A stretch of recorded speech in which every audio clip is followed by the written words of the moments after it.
brought to you by Silver Pumps and Motors. Top quality और consistent performance के लिए सिर्फ सिल्वर पंप्स नाम याद रखना. తమిళనాడు అసెంబ్లీ ఎన్నికలకు ఏడాది ముందే పొలిటికల్ హిట్ రాజుకుంది. మధురైలో జరుగుతున్న డీఎంకే జనరల్ బాడీ మీటింగ్లో పలు సంస్థాగత మార్పులు ప్రకటించబోతున్నారు స్టాలిన్.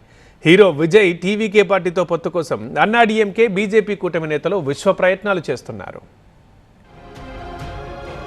తమిళనాట రాజకీయ వేడి మరింత రాజుకుంది. అసెంబ్లీ ఎన్నికలకు కేవలం ఏడాది మాత్రమే గడువు ఉండటంతో అన్ని పార్టీలు ప్రచారాన్ని వేగవంతం చేశాయి. అధికార డీఎంకే మరోసారి ఎన్నికల్లో గెలవడానికి పదునైన వ్యూహంతో ముందుకు వెళ్తోంది.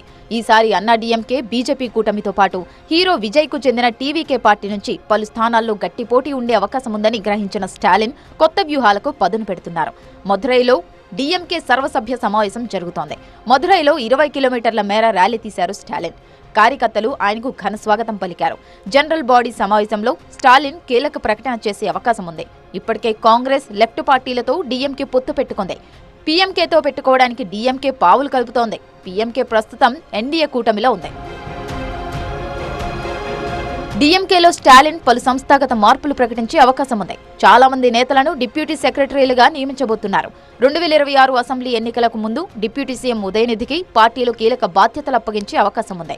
దక్షిణ తమిళనాడులోని మధురైలో బల ప్రదర్శన చేసి సత్తా చాటాలని స్టాలిన్ ప్రయత్నిస్తున్నారు.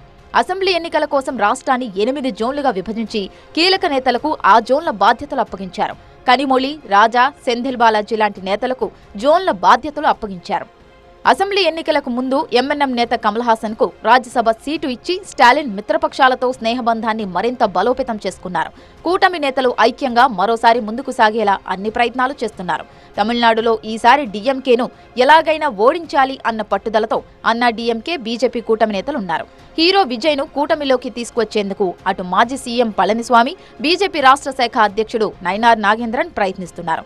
విజయ్ మాత్రం ఇప్పటివరకు మనోగతాన్ని బయటపెట్టలేదు.